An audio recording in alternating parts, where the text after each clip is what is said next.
नमस्कार बच्चों।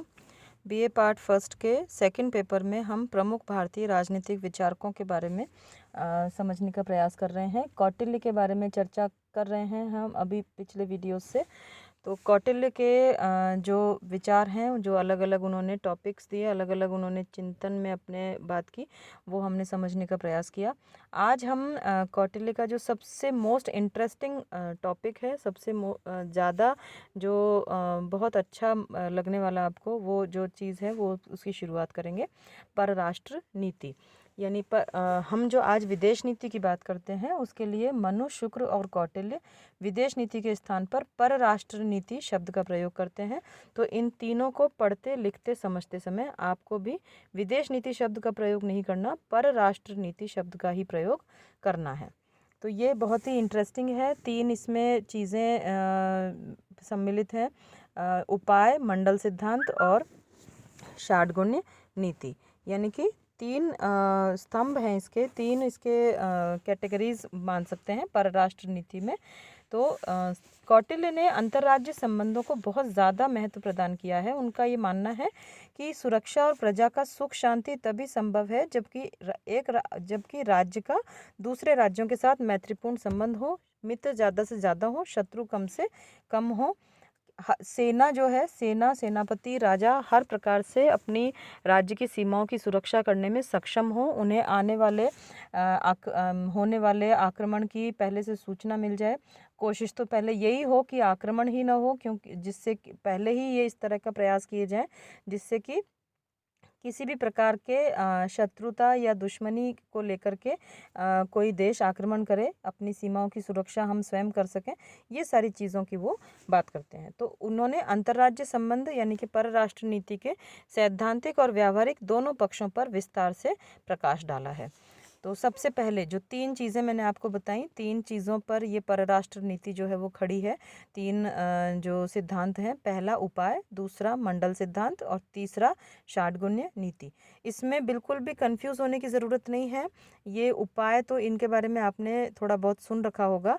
मंडल सिद्धांत और षाडगुण्य नीति ये बहुत इंटरेस्टिंग है। इसको ध्यान से सुनिएगा और ध्यान से समझ करके किताबों में अपना डिटेल में पढ़ने का प्रयास कीजिएगा।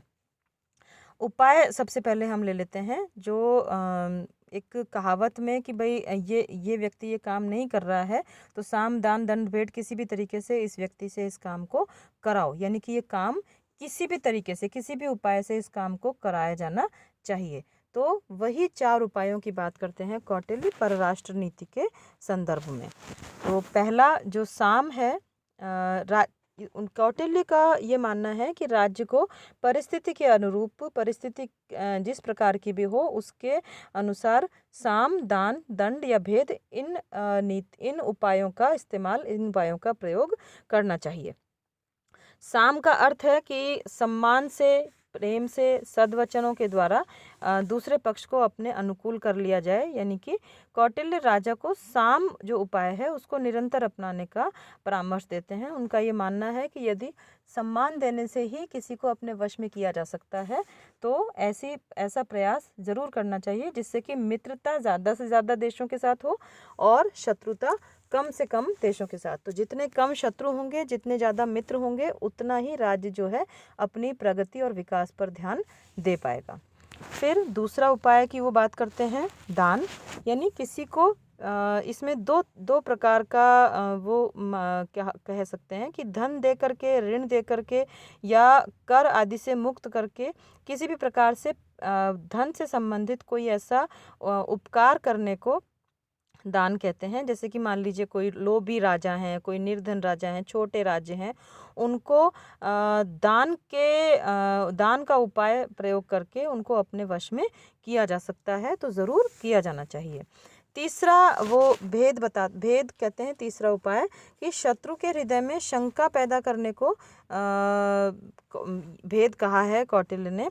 यानी कि भेद की जो विधियां हैं वो भी अलग अलग बताई हैं कि जो जासूस जो हैं, जो उस वक्त के जो गुप्तचर हैं, उनके द्वारा झूठा प्रचार या छल कपट के द्वारा ऐसा कुछ सबूत पेश करना जिससे कि शत्रु जो है वो शत्रु और उसके जो फॉलोअर्स हैं उनके बीच में फूट डाली जा सके, इस प्रकार के प्रयास किए जाने चाहिए। यानी कि भेद किसी भी प्रकार से शत्रु पक्ष में फूट डाल देने का परामर्श दिया है कौटिल्य ने।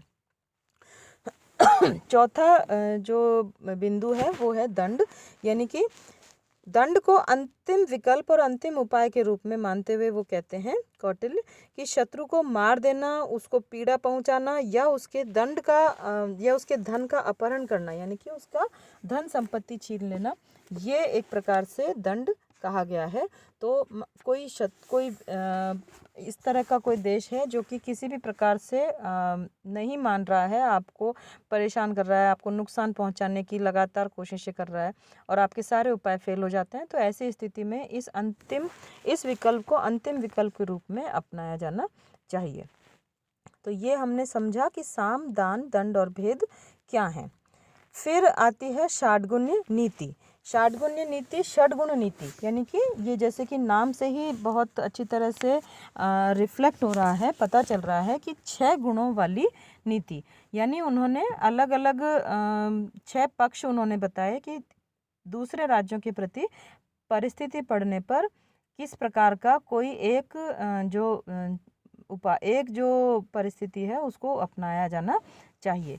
कौटिल्य के अनुसार इस नीति के जो 6 पक्ष हैं वो इस प्रकार हैं: संधि, विग्रह, आसन, यान, संश्रय और द्वैधी भाव।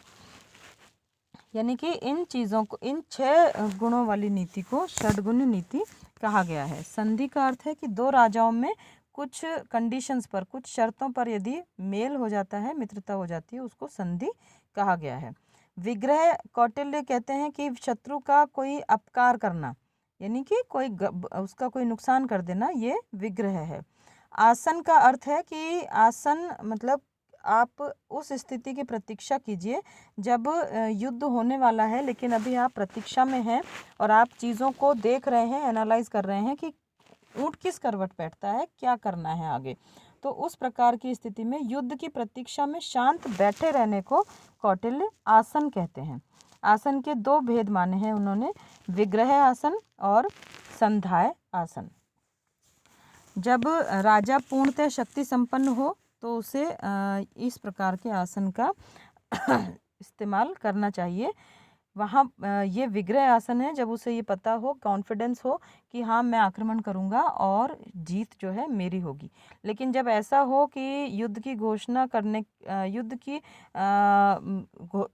घोषणा होने पर या युद्ध होने पर कुछ चीज़ें पलट भी सकती हैं, तो ऐसी स्थिति में उसको संध्याय आसन नीति का ही अनुसरण करना चाहिए। चौथा यान, यानी कि चढ़ाई करना। कौटिल्य ने चढ़ाई करने को यान कहा है कि जब कौटिल्य जिस एक राष्ट्र को केंद्र बिंदु मान करके और उसके संदर्भ में बाकी पूरी इस परराष्ट्र नीति की चर्चा करते हैं, तो वो उस केंद्र बिंदु वाले राज्य को विजिगीषु राज्य की संज्ञा देते हैं। तो उनका ये कहना है कि विजिगीषु राजा जब शत्रु पर आक्रमण करता है उसको यान कहा जाता है। संश्रय का अर्थ उन्होंने बताया कि जब कोई निर्बल राजा अपनी आत्मरक्षा के लिए, यानी कि डर के कारण, अपनी सुरक्षा के कारण शक्तिशाली राजा के सामने आत्मसमर्पण कर दे, सरेंडर कर दे, तो उसे संश्रय कहा जाता है। और द्वैधी भाव जो लास्ट नीति है इन 6 गुणों में से, तो उसका उन्होंने अर्थ बताया है कि द्वैधी भाव में किस प्रकार से, यानी कि कुछ मतलब एक सेना, यानी ऊपर से मित्रता रखना और अंदर ही अंदर से उस पर आक्रमण कर देना। एक तो ये चीज़ बताई है जिससे कि शत्रु जो है वो भ्रम में पड़ जाए कि आक्रमण होगा नहीं होगा, और जब सही समय जब लगे तो उस सही समय पर जा कर के और मौका देख करके आक्रमण करके अपने जीत को प्रबल बनाना, ये द्वैधी भाव का अर्थ बताया। तो ये 2 चीज़ें हमने आज समझने का प्रयास किया, उपाय और षाडगुण्य नीति। उपाय हैं साम, दान, दंड, भेद, और षाडगुण्य नीति के 6 गुण हैं संधि, विग्रह, आसन, यान, संश्रय और द्वैधी भाव।